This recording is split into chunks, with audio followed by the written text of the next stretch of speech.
The moment my wife's friend asked me to dance changed everything. Hey everyone, welcome back. Thanks for being here.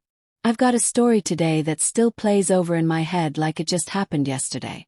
My name is Darren Whitaker, and if life has taught me anything, it's that sometimes the things we ignore for too long eventually hit us like a freight train. Mine came at a party. A night that was supposed to be light-hearted, casual, forgettable. Instead, it exposed a truth I had been too afraid to face. We were both invited, my wife Maya and I, by one of her co-workers. I thought it'd be a good night out, a chance to just unwind, maybe reconnect. But the moment we walked in, it was like I became invisible. Maya didn't speak to me, didn't acknowledge me. She floated from one conversation to another like I wasn't even there. At first, I chalked it up to her being social. But as minutes turned into hours, and as she laughed, joked, and smiled with others, including one guy who hovered a bit too comfortably near her, I realized this wasn't social energy. This was avoidance. Deliberate. Cold. I tried to engage. I walked up to her during a lull in the chatter, tried to strike up some small talk. She gave me a tight smile and turned back to her drink. That was it. I stood there, humiliated, trying not to show it. Then, something happened that would trigger everything that followed. During the dancing segment of the evening, while I stood by the wall like I was wallpaper, one of Maya's friends, Leah, I think her name was, walked straight up to me, smiled, grabbed my hand and said, "Come on, Darren. Dance with me." It was unexpected. So I went. Maya saw us. And for the first time that night, she actually looked at me. But not with affection. Her expression was somewhere between surprise and irritation.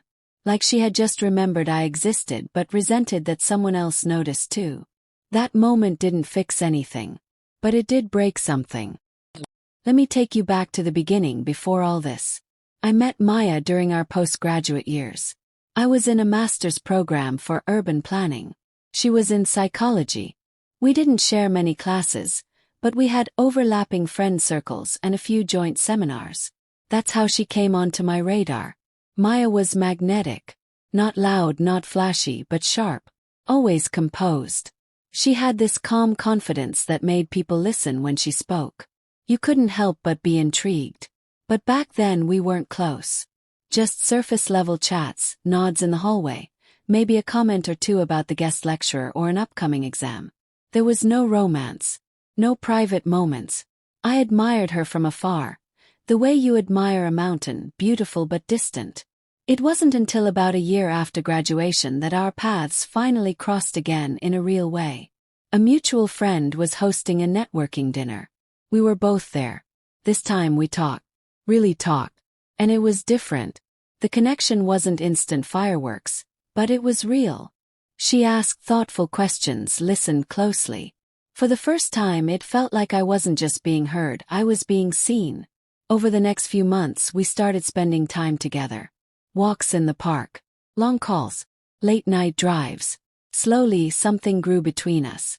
Those early days were honestly beautiful. She had a way of making you feel grounded, like whatever chaos life threw at you, she could anchor you. She was affectionate, attentive, and charming in that quiet, deliberate way of hers. Fell for it. Hard. But over time I noticed something off. It wasn't obvious at first. Maya had this habit of needing to be right. I don't mean healthy debates or playful banter. I mean she had to win, even in the most meaningless discussions. First I brushed it off. Everyone has quirks, right? But then it became a pattern. If I disagreed with her, even gently, she wouldn't argue. She just shut down. Cold silence. Sometimes for hours. Other times she'd go a full day without speaking to me. There was no middle ground. No compromise. It was her way or nothing. And yet I stayed. Because those cold silences were always followed by warmth. She'd reappear, smile like nothing happened, and wrap herself around me like the frost had never settled. That cycle, the push and pull, became our rhythm. And honestly, I convinced myself it was normal. But the party. That night shattered the illusion. Watching my wife pretend I didn't exist in a room full of people while giving her attention to someone else, that woke something up in me. Not just jealousy, Clarity. When Leah asked me to dance, I said yes. Not to make Maya jealous. Not to be petty. But because for once someone saw me. I wasn't an accessory or a shadow. I was a man being invited to feel something, anything again. After that night, everything started unraveling. And maybe it needed to. So yeah. Life has a twisted sense of timing. It'll let you float for years, ignoring the cracks. And then in one single evening, it'll punch you right in the chest with reality. That dance wasn't the end of our story, but it was the beginning of the end. And sometimes that's the beginning you truly need. The weekend she cancelled, and the marriage that fell apart quietly. I remember one weekend in particular. It was supposed to be something small, a simple getaway. Just the two of us. No distractions, no work, just a chance to reset and reconnect. We'd both been stressed, and I thought getting away would help. I booked the place, took care of the details, and was actually looking forward to it. But the day before we were supposed to leave, I got caught up at work. Meetings ran late, emails piled up, and I missed replying to one of Maya's messages. Nothing dramatic, just a delay. And that was it. She cancelled the entire trip. No questions asked. No concern about what had held me up. No curiosity, no conversation, just cold dismissal. She didn't say, "Hey, are you okay?" She didn't ask if I still wanted to go. She just shut it down. That kind of behavior. It became the norm. Whenever we disagreed, it wasn't a discussion. It was withdrawal. Complete and total shutdown, emotionally, physically, and otherwise. She treated affection like a currency. If I did everything the way she liked, the compliments, the gifts, the obedience, then I was rewarded. But the moment I pushed back, hesitated, or voiced an opinion that didn't match hers, she shut me out. And I mean completely. It wasn't just a mood. It was a strategy. I wasn't just silenced. I was punished. At first I thought I could fix it. I apologized more than I should have. I took the blame even when I didn't know what I had done wrong. I'd reach out, start the conversations, try to diffuse things while she just waited. Waited for me to earn her warmth again. But I stayed.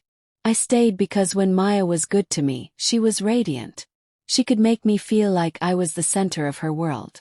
When she wanted to, she could be incredibly loving. The kind of person who'd bring coffee to my desk, who'd call just to say she missed me. And I held on to those moments. I convinced myself that those were the real her, and the cold, manipulative side was just temporary. But that's the thing about inconsistency, it's confusing. It makes you question your own reality. I'd look into her eyes and see everything I wanted to believe was there. Love, care, softness. But those eyes only showed up when she was getting her way. Anytime I stood my ground, things changed. It was like a switch flipped. One moment she'd be sweet, and the next she'd be distant, cold, dismissive. And the more it happened, the more I shrank inside the relationship. I stopped speaking my mind. I stopped asking for anything. I thought maybe if I just do more, say less, keep the peace, things will stay calm. But they didn't. They only got worse. When we got married, I had this naive belief that the commitment would bring stability. I thought maybe the vows would soften her edges, that building a life together would deepen the bond. But all it did was deepen the control. The red flags I saw before the wedding didn't disappear. They multiplied. Suddenly, Maya didn't just want things done a certain way, she expected it. She didn't ask, she demanded. And if I didn't comply, silence, punishment, sometimes even public embarrassment. And it wasn't just emotional anymore. It spilled into finances. I worked longer hours, carried the bulk of the financial responsibility, but she insisted on having full control over how our money was spent. She made large purchases without asking. And whenever I tried to bring it up, she turned it around on me. I was being controlling. I wasn't supportive. It always came back to how I was the problem. The intimacy dried up too. Completely. When I tried to initiate anything, she'd reject me. Not kindly, like I was an inconvenience. After enough rejections, I stopped trying. Not out of anger, but because it started to feel humiliating. Hurt. Badly. And that pain settled into my bones. We stopped spending time together. Not intentionally at first, but it just happened. We became roommates, strangers under the same roof. When we had to be out in public, family events, weddings, social outings, we put on the smiles. But even that started to feel like too much effort. I began making excuses not to be seen with her. Not because I didn't want to be a good husband, but because the pretending was exhausting. And then someone said the words I hadn't been brave enough to say myself. A close friend of mine, someone I hadn't confided in, someone who didn't know the half of what was happening, looked at me one night and said, "Darren, your wife is emotionally manipulating you." I didn't respond. I just looked out the window like I hadn't heard him. But inside, I heard every syllable. Because deep down I already knew. I just hadn't wanted to admit it. Not fully. Not out loud. Because admitting it meant I had a decision to make. And I wasn't ready. I was afraid. Afraid of what people would say. Afraid of disappointing my family. Afraid that leaving would make me the failure. People always say marriage is hard. But nobody tells you what to do when hard turns into harmful. So I buried myself in work. Started taking on extra hours. Volunteered for late-night shifts. I brought home work even when I didn't need to. Because work, even with all its pressure, was the only place I still felt in control. Became my excuse. My shelter. Then came the night everything changed. I came home after another long day, already bracing for the usual coldness.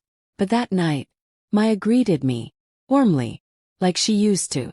Her tone was soft, her smile almost nostalgic. Caught me off guard. I couldn't even remember the last time she welcomed me like that. And then came the real reason. She said she wanted to talk. So I sat down. That's when she told me she wanted to trade in her car.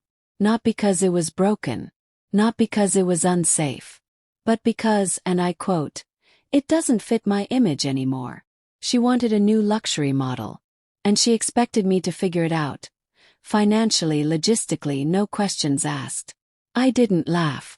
I didn't mock the request. I just explained. I told her that right now, between bills, savings, and other priorities, a luxury car just wasn't in the cards. Not yet. Maybe later. But not now. She stared at me for a long second. Then she said, "Okay." Just like that. No anger. No fight. But I knew her too well. That okay wasn't peace. It was strategy. And I was right. The coldness returned immediately. Distance. The silence. For the next several days we barely spoke. She answered questions with single words, avoided eye contact, and kept an emotional wall up like she was punishing me. That's what her love had become, conditional. A reward system I could never win. Then came the party. A mutual friend's milestone celebration. We agreed to attend. I thought maybe, being in a social environment would lighten the mood. That it might be an opportunity to reconnect. But from the moment we arrived, she made her message clear. She smiled at everyone but me. Laughed with her friends, greeted everyone warmly, but left me out completely. I stood on the sidelines like a stranger, a ghost, next to the woman I had once loved deeply. When the music started, I approached her, gently, and asked her to dance. She didn't even look up from her phone. That was the moment I knew it wasn't just about silence anymore. It was about humiliation. And that's when her friend, the same one who had been quietly observing, walked up, took my hand and said, "Dance with me. You deserve some joy tonight." That one gesture changed everything. She danced with me like I mattered. And during that dance, she didn't hold back. She told me I was too young to be this stuck. That what Maya was doing wasn't just wrong. It was cruel. She said she'd lose her friendship with Maya over this. But she didn't care. Because enough was enough. She said, "You don't have to keep pretending. You deserve to be seen, loved, respected." And something in me just cracked open. That night, in that moment, I finally saw my life clearly. Not as a series of arguments or bad days, but as a marriage built on control and fear. And I realized the only person keeping me stuck was me. I wasn't stuck. I just hadn't walked away yet. But now I was ready.